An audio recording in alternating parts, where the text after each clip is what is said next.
Барлықтарыңызға қайырлы күн, құрметті достар. Арнайы сіздермен тегіс отырған себебіміз болашақтағы мемлекеттік аппараттың жұмысы туралы, келешегі туралы. Біз сол мемлекеттік қызмет деген үлкен қазанның ішінде қайнап жүрген азаматтар болғаннан кейін кейбір ойларға бөлісейік, сұрақтарыңызға жауап берейік деп сіздермен жүздесіп дос кездесу жоспарлап отырмыз. Келгендеріңізге, уақыттарыңызды бөліп көптен көп рахмет айтамын.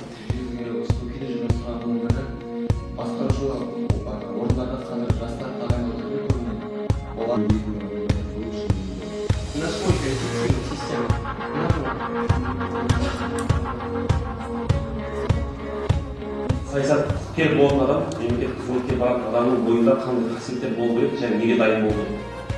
Қазір басқа заман. Қазір біліммен өзімізді дәлелдеуіміз керек. Іскерлігімізбен өзімізді дәлелдеуіміз керек.